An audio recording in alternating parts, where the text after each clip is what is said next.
One of the things that we saw on Daf Gimel Amid Beis, was that we derive both an azhara and an onesh from Eshes Ach, and the case of Kares, regard to an erva and saras erva. So that means that if in the case of an erva, the Torah teaches us that there's no yibum, then she goes back to the kares of Eshesach, and the same is going to apply to Tsaras Erev, that if in Tsaras Erev there's no yibum, is therefore she reverts back to original status of the Erev of Eshesach.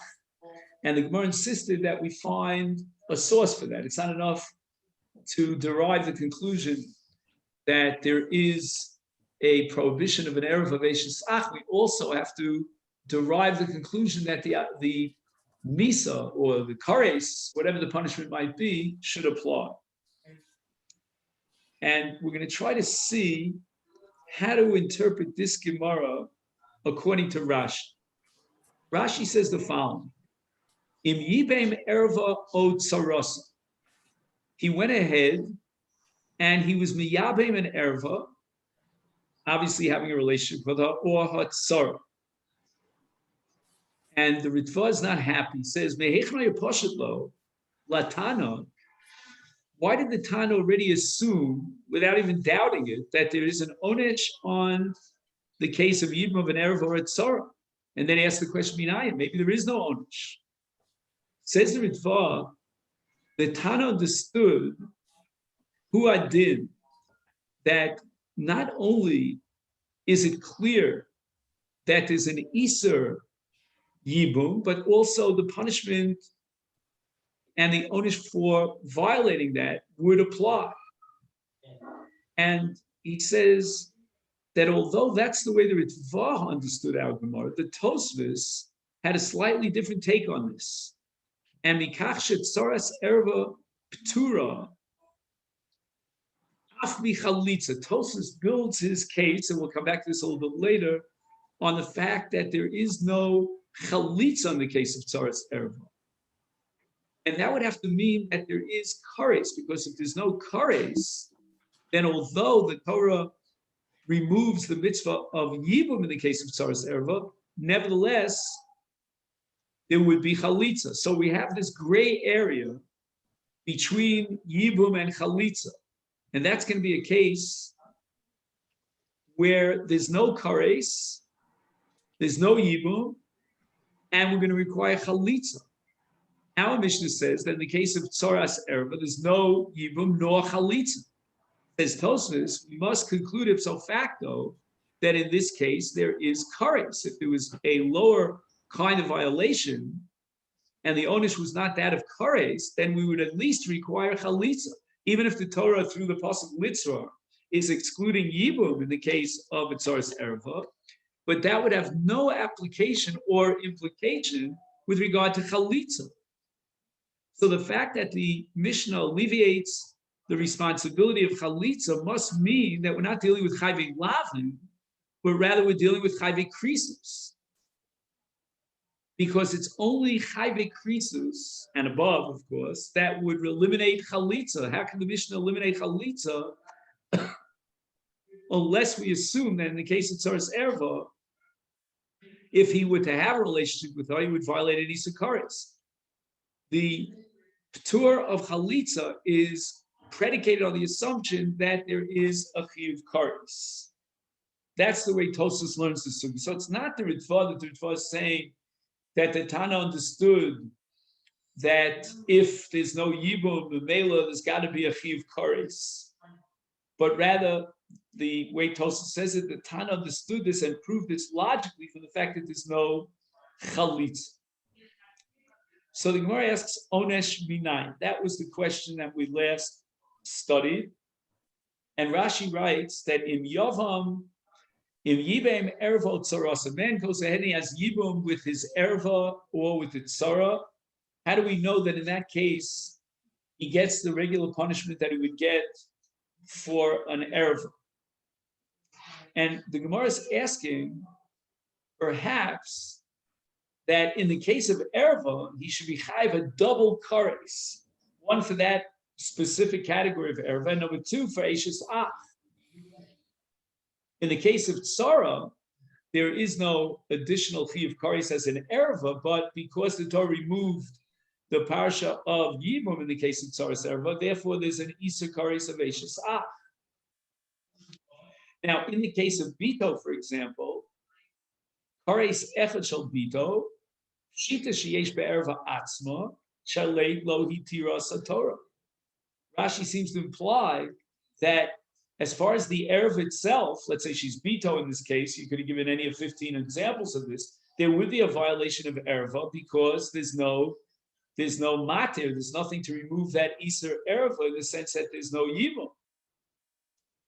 One of the achronim, who is the author of the Pri Megadim, he says, wait a minute, shita sheyesh kari shal eishes ach bi erva b'tzarasa, he may acher shakosu potra min hayibum, harei hein keishes ach shalom makom mitzvah, shlo hutar isura v'imken l'shem mat tzarach limud b'yuchad al kach, sheyesh ben karis the eishes ach. Meaning that if Rashi understood that wherever there's no matir of Yibum, then the Iser Erva, with all its severity, applies. There's something to remove the Erva of Bito, for example. Then why not apply the same logic to Eishes Ach? If there's no matir of Yibum, there's no matir of Bito as an Erva. If there's no matir of Yibum, then if so factor, there's no matir of Eishes Ach. Why are we looking high and low to slap on the Iser Erev of Eishes Ach? We need a source for that. Well, as far as Erev is concerned, it was a davar pashut that if he has this relationship with his Ereva, then he's chayiv kares for that Ereva. The question was, is there an additional chayiv kares for Eishes Ach? And in the case of Tzaras Ereva, there is only one Iser Erev of Eishes Ach. Why not apply the same logic? Be consistent. You're telling me that as far as Erev is concerned, for sure he violates the Erev of Bita. Why? Because there's no matter of Yibum. Why not apply the same logic vis-a-vis the Erev of Eishes Ach? Why are you looking high and low for a source from which you could derive the Iser Ereva and the Chiv Karis of Eishes Ach? And Rab Naftali Truk here, one of the Rosh Yeshiva of Lita, is quoted here as saying that according to Rashi, the Gemara was asking, "Minayin should nasna ba Torah din erva gamur lefotra ach mi chalitza. Ulay rak asra Torah sivimto beisur la. Aval adayin yesh bo zikas chalitza putroso mikares dhs ach." A whole new pshat in the Gemara according to Rashi, which is proposed, suggested here by Rav Naftali. And that is that maybe although the Torah said that there's no Yibum, the Torah did not mean that it's a full-fledged Erva.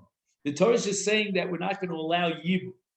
And if the Yibum was violated, he went ahead and he had Yibum, he violates an Isur Lav. We don't know for sure that there's no Zika at all, that the entire parsha of Zika is inapplicable in the case of an Erev or in the case of a Tzaras Erev. Perhaps the Torah is just saying we're not going to allow Yibum to take place, but the old Iser Ereva is removed by virtue of the Zikas Yibum.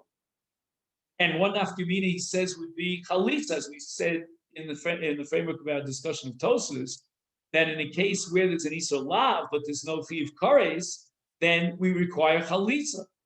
So what the Gemara is trying to prove is that it's not just that the Torah said you're not allowed to have Yibum. The Torah blocks Yibum. But moreover, the Torah is removing the Zikas Yibum. And if there's no Zikas Yibum, A, it means there's no Chalitza, and B, it means that there's no Matir on the Iser Erva. That's the way Rab Naftali interprets the Sugya according to Rashi. So the Gemara asks, Ashara minayin onesh, Ashara shamanu onesh minayin. In other words, if not for the extra pasuk v'nichrasu, which sets up a chiyuv kares in all these cases, and that appears at the end of the parsha, then we would say that even though Tsaras Erva is P'tur Miyibum, but nevertheless it's only an Isur Lav. And that more or less is a summary of what we discussed until now. And if not for this Onesh Minayim and this derivation from the Nichrasu, we would not know that in the case of Tsaras Erva, there's more than just an Isur Lav, but in addition, there's a Chiv Kares because we go back to the original Erva Veishas Av. And now he quotes Reb Shimon Shkop. We're going to see a lot about Reb Shimon Shkop here on page Yud Zayin. And Reb Shimon says the following. The Parshas Drachim, that's the same author of the Mishnah Lamelech, vacillates about the following question. Noshim hasuros ala yovam v'isur lavi esei. Right, we have a case like, for example, almana lekohen gadol. So the isur on the yavam, if the kohen gadol is the yavam, is an isur lav, right? Because it says almana lo yikach, and an isur esei because it says isha b'psulei yikach.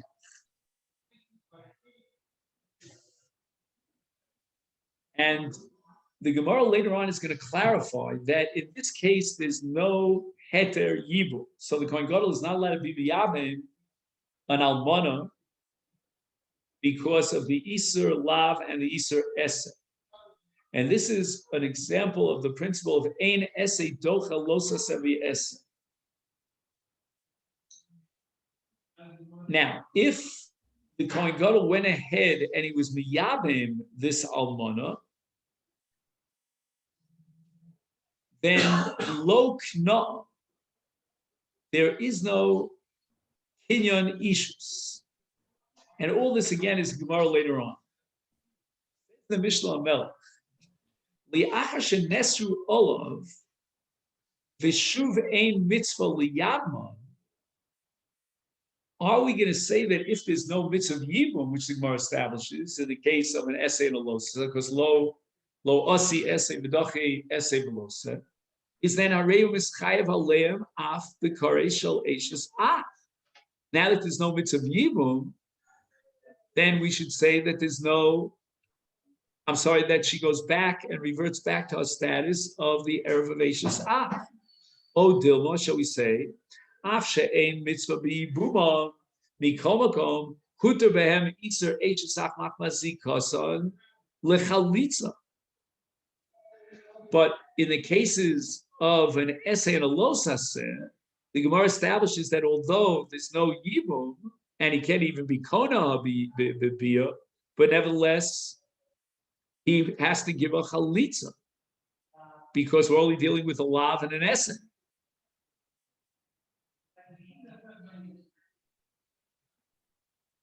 So he's saying that since there's a zikas yibum and haraya that she falls for chalitza, she requires chalitza, that zikas yibum is enough to remove the isur lav, the isur kares, I should say, of eishes ah. Says Reb Shimon Shkop lechor misugyan muchach she'ein chozer aleim kares the eishes ah. Why? Sharei af soros erva shasuros biyibum. Ilav, if not for the fact that there's a separate ribui derived from the nichrasu, there would be no chiyuv karetz. And again, we know that a man is not allowed to be miyabim. Erva is tzaras erva. And if not for the special ribui of the nichrasu, then there would not be a chiyuv karetz. The Gemara is asking Onish Midol, and how do you know that she goes back to the status of eishes af to generate a full-fledged status of an erva with a chiyuv karetz? The afliachar ribui lo israbu el tzaras erva was karetz in parshas harayos al l'chayve esei ein shum makar l'chayvan karetz. Meaning, we now have a clear-cut answer to the vacillation of the Mishnah Lamelech. He's not sure whether or not in the case of an essay and a losa, so like a Almana L'Kohen Gadol, she goes back into the Isur Kares, the status of the Erev of Eishes Av. From our sugya, says Reb Shimon, it's quite clear, it's crystal clear, that she does not go back to the status of Eishes Av. Why?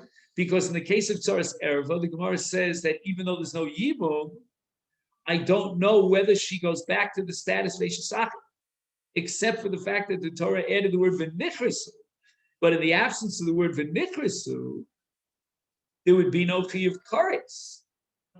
Right? The Gemara is asking chiyuv kares minolan. How do we know that there's a chiyuv kares?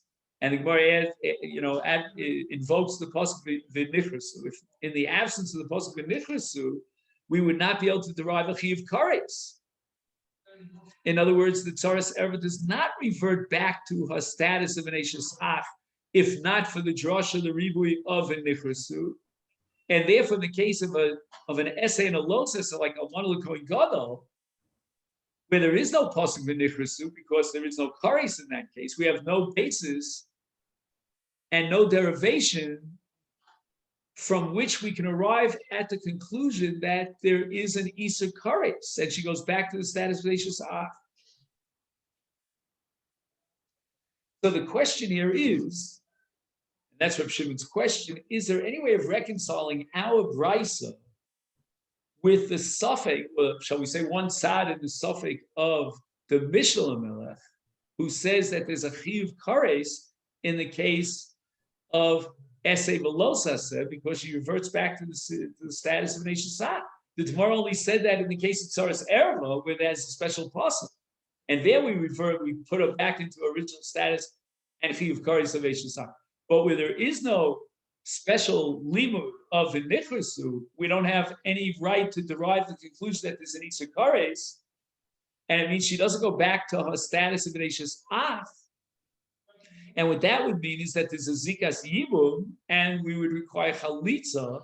How did the Mishnah Melech understand our brisa and yet suggest that perhaps in the case of chayvei essay, or shall we call it a lav and an essay, like a one l'kohen gadol, there would be a chiyuv kares? What's the basis for deriving a chiyuv kares of Eishes Ach?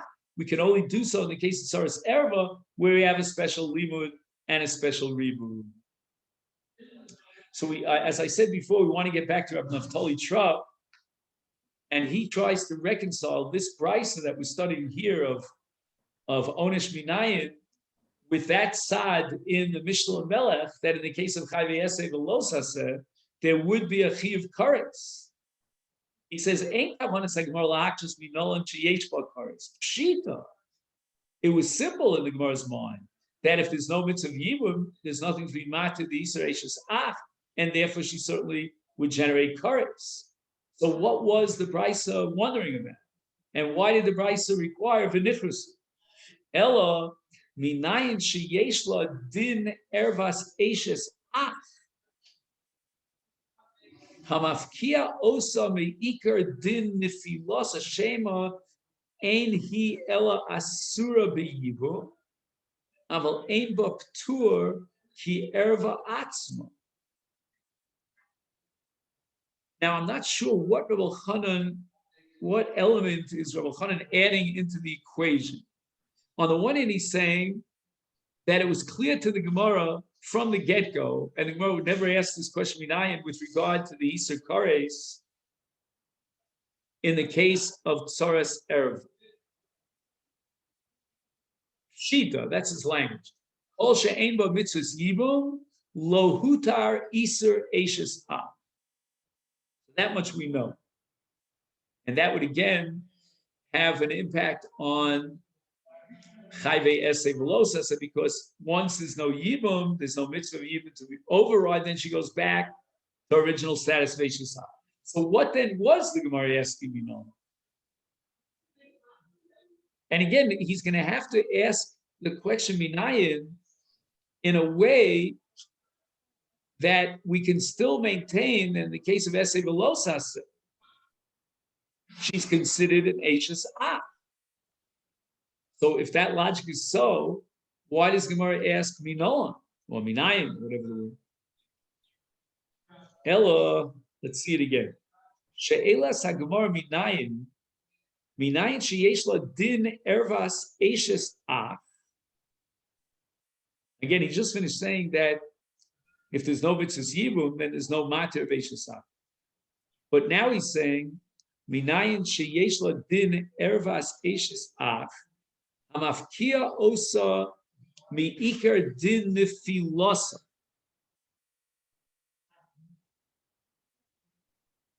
Shema eni ella asura biyovo, aval ein bo ptur ki erva atzma.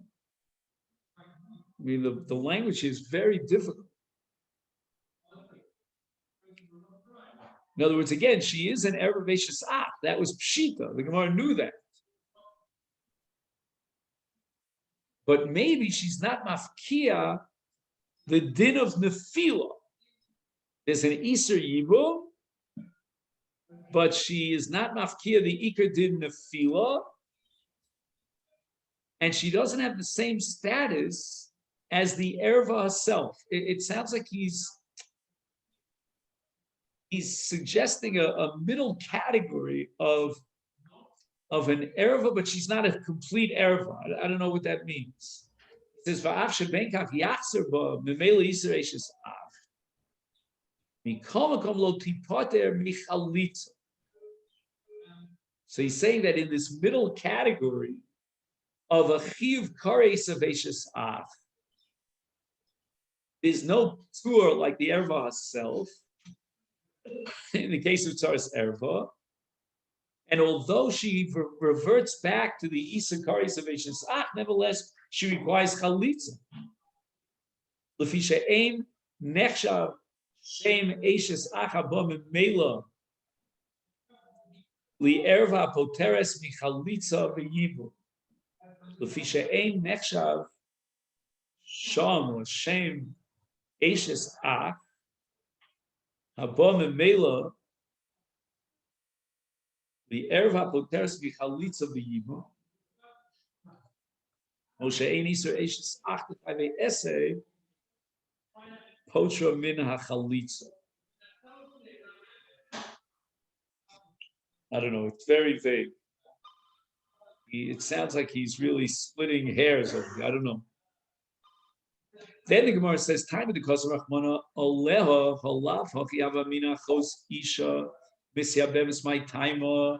The Gemara now questions the whole premise, the whole havamin of this brisa. How could we possibly suggest that a man would have yibum with achos isha?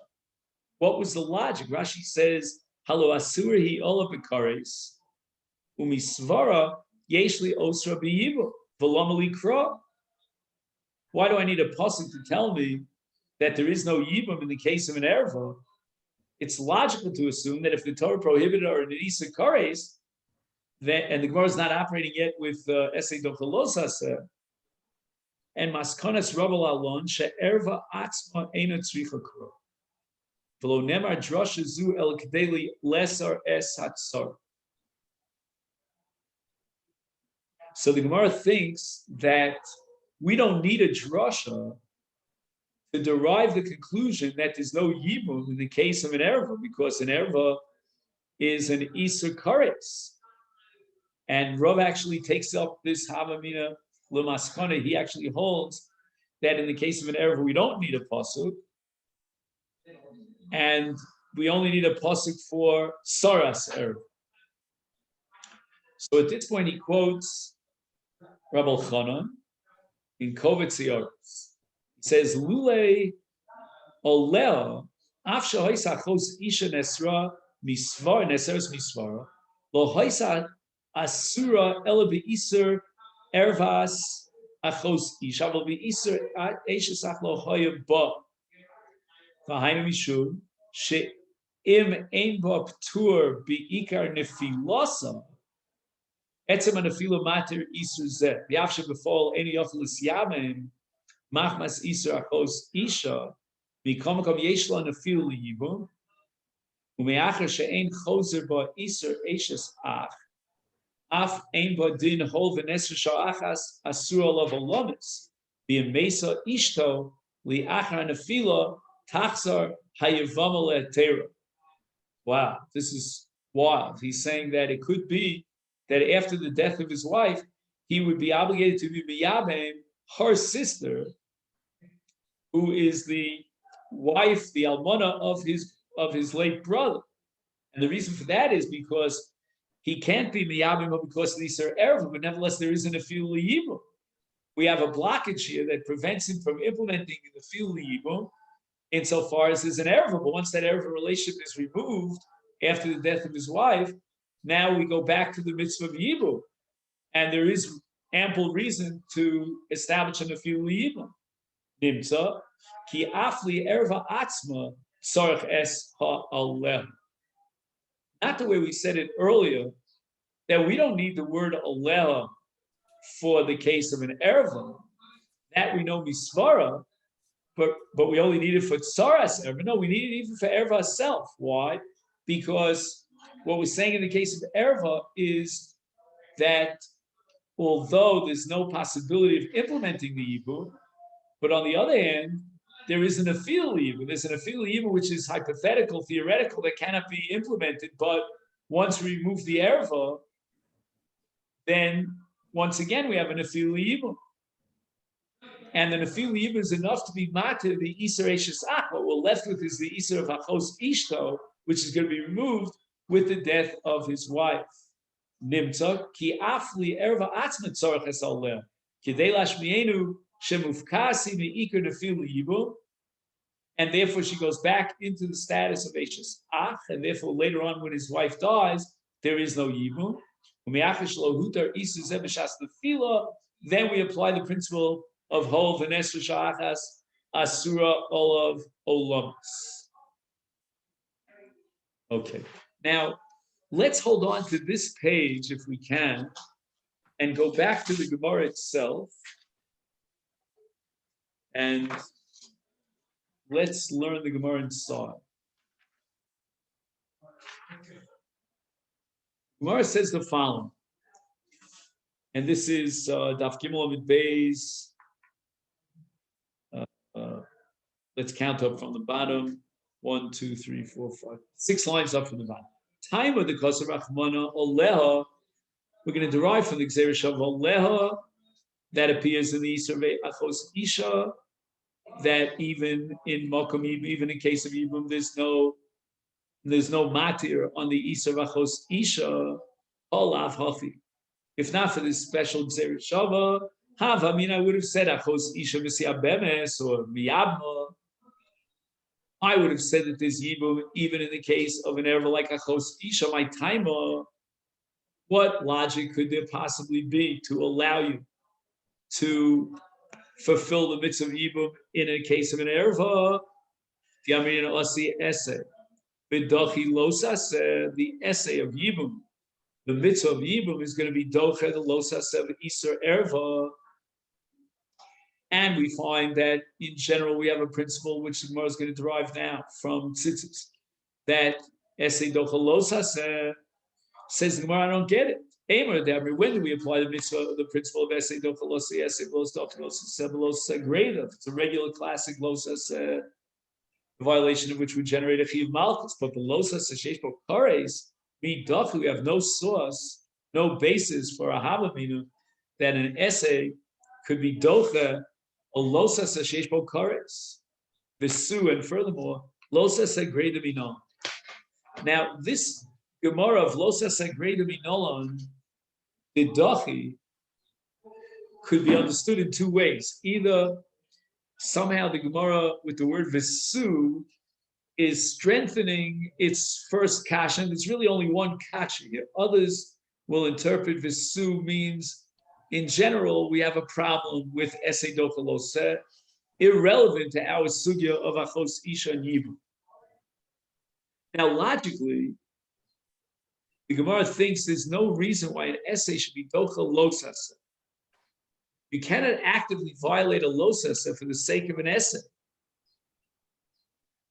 Now, if he's mavatal a mitzvah's essay, that's a little different story. That's already a shevi altase, but to violate a losase, b'kumvaseh, in other words, the chumrah of a lav vis-a-vis an essay is that one is b'kumvaseh and one is b'shevi altase. When you are guilty of non-fulfillment of an essay, you do so passively.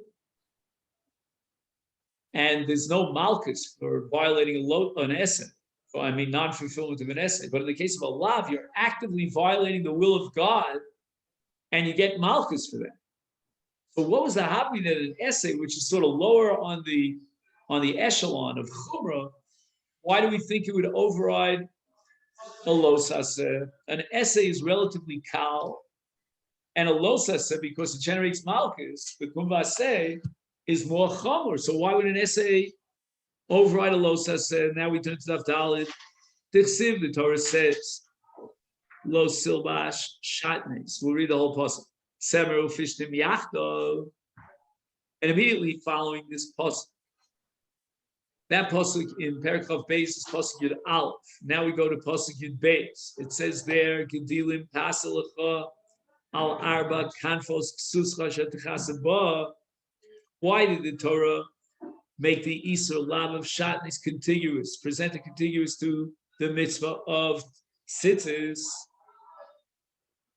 In order to teach us that you can make the tzitzis out of chutei tzemer, wool, even though the beged is made of linen, or the opposite. You can make chutim of tzitzis out of linen and attach them to a beged that's made of wool. So for the sake of the mitzvah say to fulfill the mitzvah of tzitzis, we can violate the los haseh lo silba shatnis.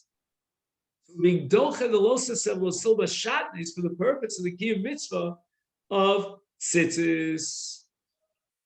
This is the source for essay doche los haseh. The Omer Abu Lazar, now the Gemara quotes an asmachta to derive these dinim. How do we know that, just because the Torah puts two psukim, one next to the other, which is called smichos haparshios, that we derive halachic conclusions from the sequence of the psukim, something that we know from all of Shas, but where does it come from? What's the source and the basis for deriving conclusions from smuchim? Amar Rabbi Lazar, smuchim in Torah minayla. Where do we see that we can derive in drashos, dinim, halachas from smichos haparshios? Shenemar, because it says in Tehillim, interesting. We have to stretch our arm out to Sefer Tehillim to derive the conclusion that there's such a thing as smichos haparshios. And there, Shenemar, it says in Kapitel Kuf Yud Aleph, it says Ne'emanim kol pikudav smuchim la'ad li'olam asuyim b'emes v'yoshem. And the Gemara darshans that this is the source, the word smuchim, for smichus of pikudav, right? The beginning of the pasuk, which doesn't appear in your Gemara, it says Ne'emanim kol pikudav. Pikudav means Pikudei Hashem. And how do we understand Pikudei Hashem? Smuchim, right? Because there are two psukim that are next to each other. And that's Asuyim B'emes V'yoshem. In other words, it's not just in vain that the Torah presents two Pikudim, one next to the other contiguous. But rather, contiguity is coming to tell me a new din, a new halach that we derive from the smichos. Okay. So let's see where we're up to now. At this point in the sugya, here on the top of Daf Daled, we have an answer to the second question of Minolan.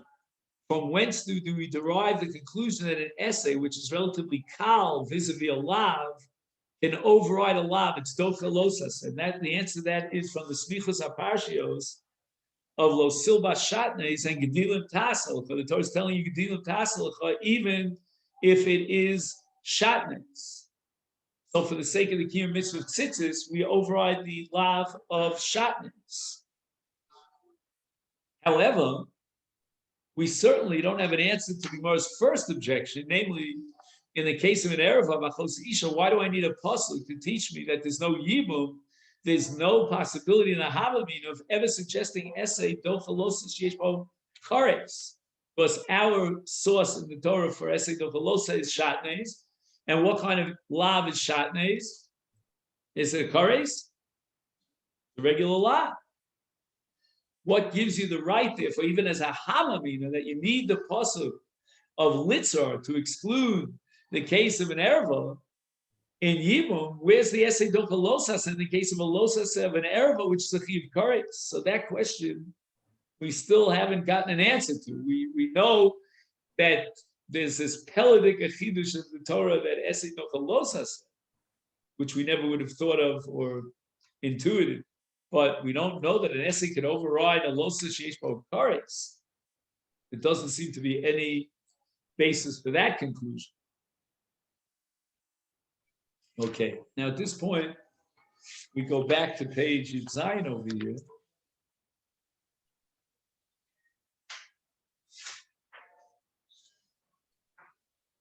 Gemara says, "My time of the Amrina an essay, osi essay b'dochi losase." Now, this is going to explain the Havamina before the Gemara rejects this, but that the essay of Yibum would override the lav of an erv, even though it's kares, but nevertheless essay docha losas. And this principle of essay docha losas, as it applies to the case of Yibum, is going to generate a very profound analysis of, he quotes it here in Chavav, in the name of Reb Chaim. This is the oral, presentation of Reb Chaim, what we call the Torah Shemal Peh, otherwise known as Chidush Agrach al Shas. Now, at this point, we really have to hold on to our seats. This is like a very, very profound analysis. Just by introduction, and what I'm about to say is child's play compared to what we're about to learn.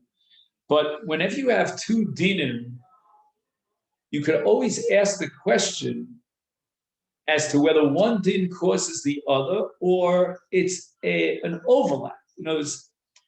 It's true that both dinim apply simultaneously, but it doesn't mean that one necessarily caused the other.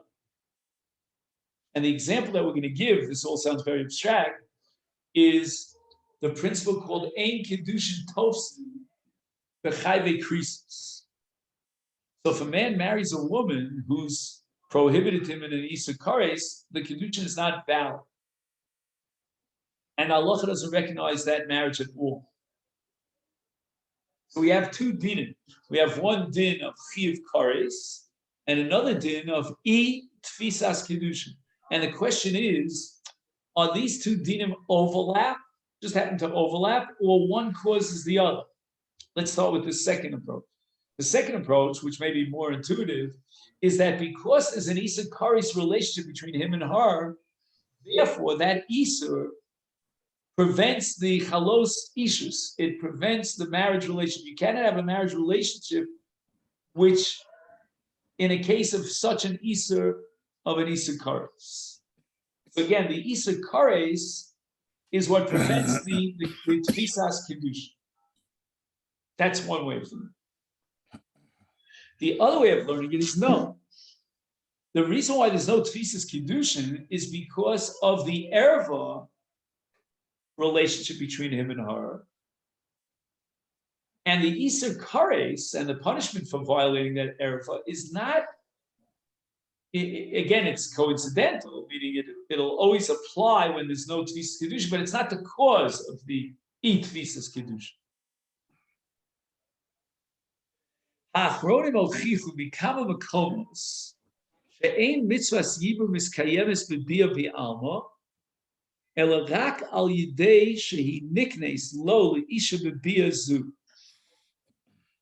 Okay, now we have another case of two dinim that overlap. One is bia as a mitzvah yibum, and the other is kinyan isha, that as a result of this bia, she is niknes, she becomes an Ashes Ish.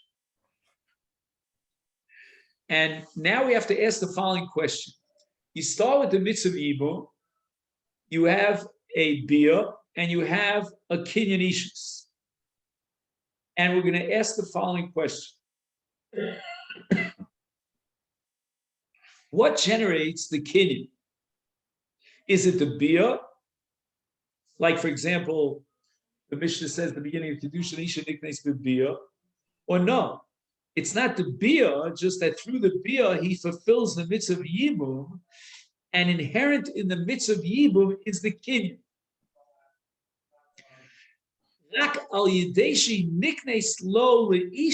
The purpose and the essence of the mitzvah of yibum is the kinyan.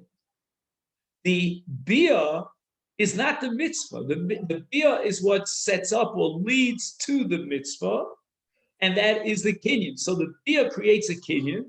The mitzvah is not the bia, but rather the kinyan. And there seems to be many proofs for the fact that the kiyum of mitzvah yibum is not in the bia itself, but rather through the bia he's konahar, and the kinyan itself is the mitzvah yibum. If that be the case, even if we would apply esei docha lotzas, even in the case of an isur lav sheyesh bo kares, mato il barayos dechias ha'isur. Let's say you would say that an erva that generates kares, nevertheless, there's a mitzvah saseh that's docha lotzas. Wait a minute, we just said that the mitzvah saseh is the kinyan. How can you tell me essay is? There's a paradox over here. You're going to tell me that the essay of Yibum overrides the Losa Seshesh Bokaris, according to one Havamim, right? What are you talking about? Where's the essay over here? We just proved that the essay, we established the essay is a result of the kinyan. Well, guess what? He can't, there's no way he can effectuate such a kinyan in the case of Chayve Krisus, because Ein Kedushin Tovsim B'Chayve Krisus. And if there's no kinyan, there's no mitzvah. So how can you tell me that the mitzvah is going to override the kares when there is no mitzvah? Meaning the man is ba'al yevimta, and well, okay, she's an Arab, and there's a chi of kares, but we're going to apply the principle of esei dochalosa. What do you mean esei dochalosa? There's no way under the sun that you could be mekayim the essay in the chayve krisis, because the essay equals the kinyan, and ein kedushin tovsin b'chayve krisis. So this is the kasha of Reb Chaim. If you don't mind, I'm going to go over it one more time, because again, it's very, very profound. We have sugyas in Yevamos. Again, we haven't gotten to these sugyas that indicate clearly that the mitzvah of Yibum is the kinyan, not the Masechet Bia. Masechet Bia is only a way of a method of a means to an end to effectuate a kinyan, but it's the kinyan that's the mitzvah. If the kinyan is the mitzvah, there's no possible way of being the kind that mitzvah of yibum in the case of chayve krisus, because if the kinyan is the mitzvah, there is no kinyan of ishus in the case of an erev of chayve krisus, because ein kedushin tovsin b'chayve krisus. So how can the Gemara apply esei dochalosas in the case of yibum regard to chayve krisus? Forget about the Gemara's problem that, that kalayim is only a lav, it's not a chiv kares. Okay, let me grant you that in a theoretical world, kalayim would be an isa kares, and we would apply esei dochalosa to a chiv kares. That can't help us in the case of yibum, because in the case of yibum, if there's a chiv kares, then by definition, if so facto, there's no possibility of being a kind of mitzvah of yibum, because the mitzvah of yibum equals the kinyan, and there is no kinyan in the case of chayve krisus.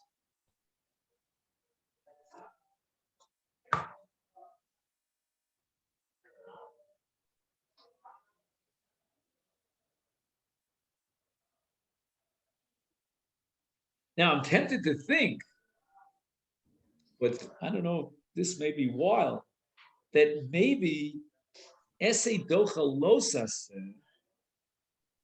is going to tell me that there is no chi of kares in this case.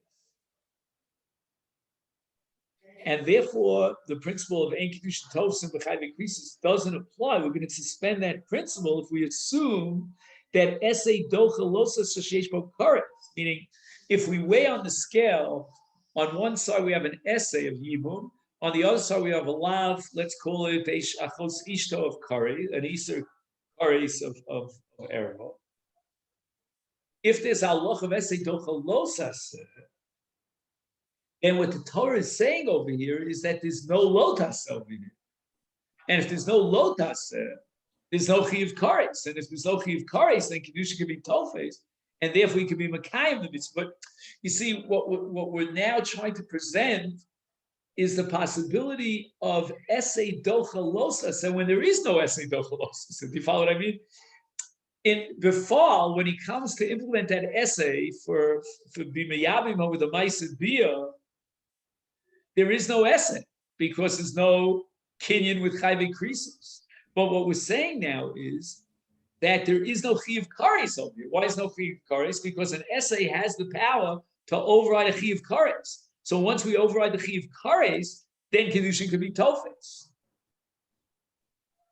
The question is whether logically it's not a contradiction in terms. He writes the following: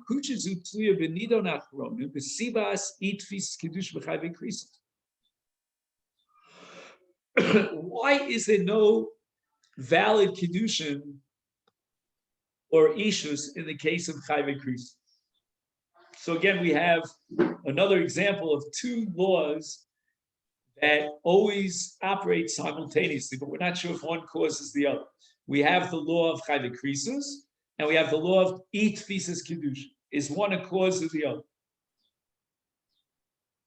Number one, the first side is to say din zehu totza'ah. This din of tfisas kedushin is an automatic result of the Isur Kares.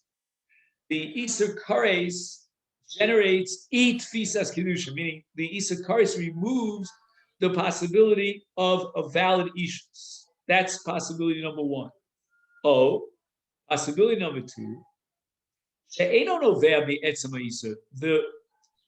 the halacha, the principle that there's no tfisas kedushin in chayve krisis is not because of the isur chayve krisis. It means that the shem erva is really the cause of two different dinim. The source is not the isur kares, right? Your goal is that there's no tfisas kedushin in a case of kares. Where do we put the cause? What generates that din? Is it the isur kares or no? There's something that splits in two directions, meaning it has two different repercussions, and that's the shem erva. The shem erva is so chamur that it generates a chiyuv kares, and it makes it impossible to have a tfisas kedushin. Again, all this sounds very, very theoretical, very abstract. Eina isur ela simana bi'alma. Sounds like Rabbi Chanan.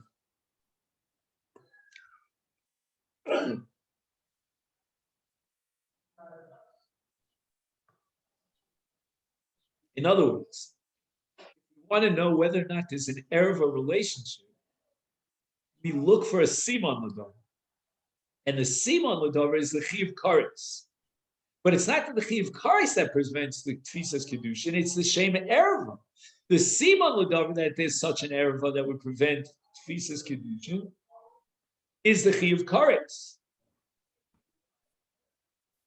Im nomar kitzada rishon lo kosher midi. Again, he's assuming a theoretical dechia of the losaseh because we're putting the essay and the losaseh on the same scale, and the essay tips the scale and overrides the losaseh despite the fact that it's kares. We're assuming now that lo silva shatna is an isur kares. I don't mean that literally. Shuv ein lo ein hi mechayve krisis. Is Mamela this tfisas kedushin, and therefore you can mekayim the mitzvah yibum. See, I don't know if this logic is logical. You know, you really have to go to Princeton and study logic in Princeton to figure this out. You know, there seems to be a vicious cycle over here because you're assuming from the get-go that there's a dechia of the losaseh by virtue of the essay. But how can you fulfill the essay if there's no tfisas kedushin? And he's saying it the other way around, that because the essay is docha the losaseh, therefore there is no chiyuv kares, and therefore there would be tfisas kedushin. But I don't know who gave you the right to make that assumption that you could be docha the losaseh. What do you mean docha the losaseh? what essay is being dochelalosas if there's no tvisas kedushin and chayve krisus? I mean, that's a brick wall. How do you traverse a brick wall over here? That's why I think he's suggesting here that there's some sort of an abstract concept of essay dochalosas. That's what I call the scale. That if you put this on a scale, the essay on one side, losa on the other side, and we're assuming that essay dochalosa afilu sheish bo kares is memela, I remove the chi of kares, and therefore there's room for tvisas kedushin, and hence he can be mekayim the essay of yibum.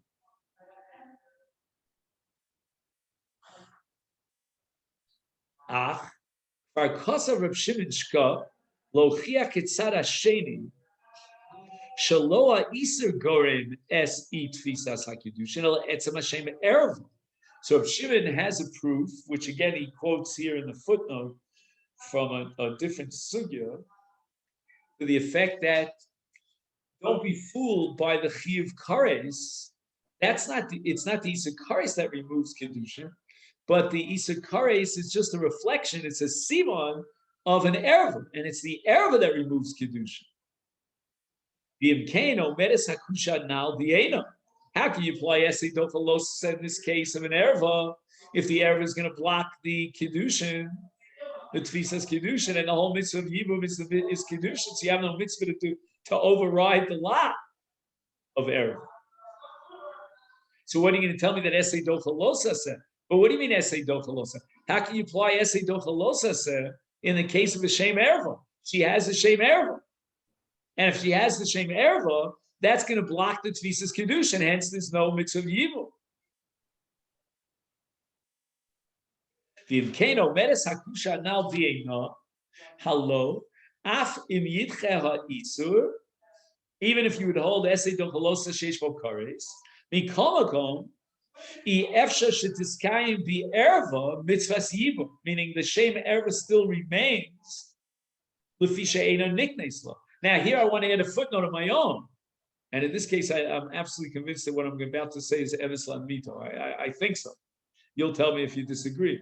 But what he's saying is that you can have scenarios in which the Torah would be matir in erva if you hold Esei Dochalosa sheish bo kares.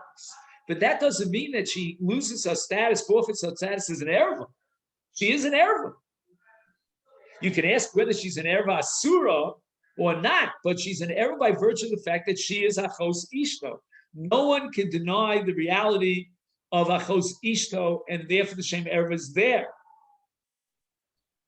So he's asking the following question: if it's the shem erva that removes the tfisas kedushin, then in the case of achos ishto, there's no possibility of a mitzvah of yibum. Forget about whether Esei Dochalosa.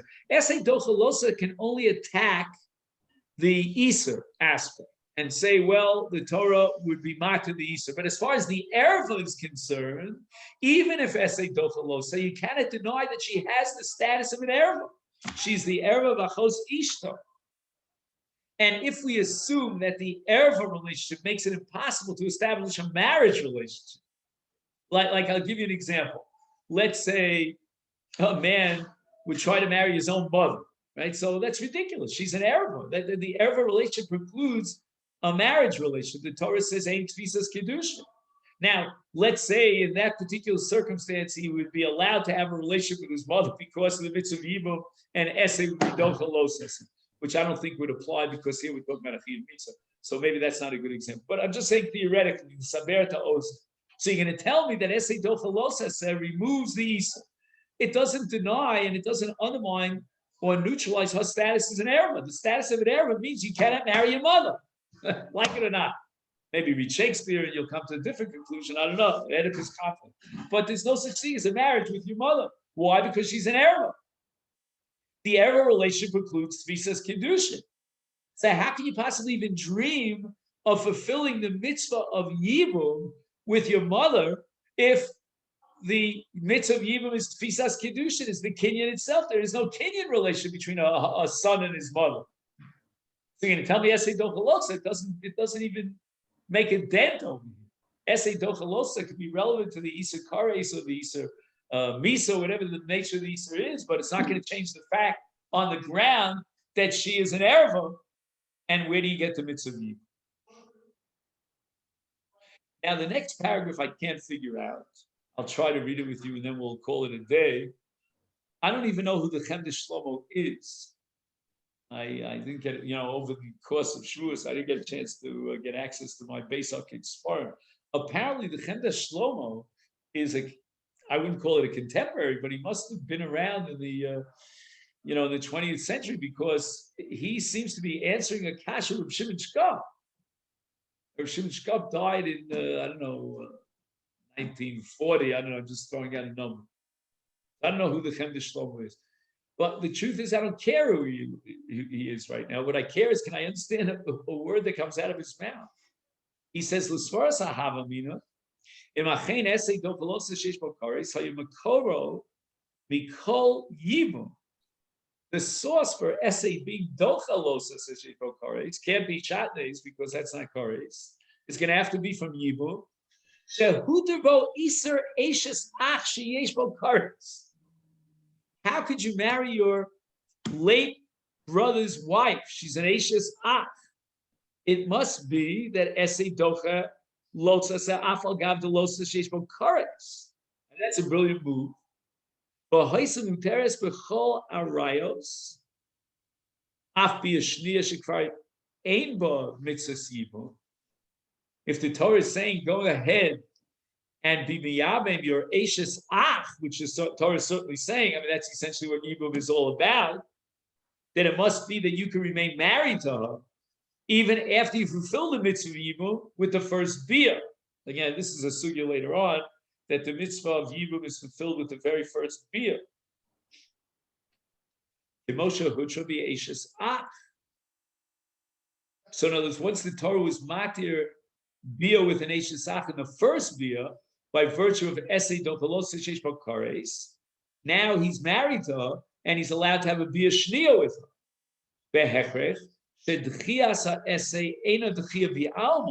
We have to conclude that if the source for Esei Dochalos Sheish Kares is Yimu, this is not a classic dechia, elapo elasi alalav heter gomu umafkia legamri shem erva me'ayevama. Does that make any sense? I think what he's saying, again, I'm just, I don't want to prejudice you, but I think what he means to say is that if you're operating within the framework and the technical mechanical principle of Esei Dochalosis, how are you going to allow this marriage relationship with his brother's wife to continue beyond the first bia? There must be something beyond the Esei Dochalosas going on over here. Because Esei Dochalosas means that if simultaneously you fulfill an Esei and violate a law, we can override the law. But that's fine with regard to the first bia. But what do we do with the second bia, etc., etc.?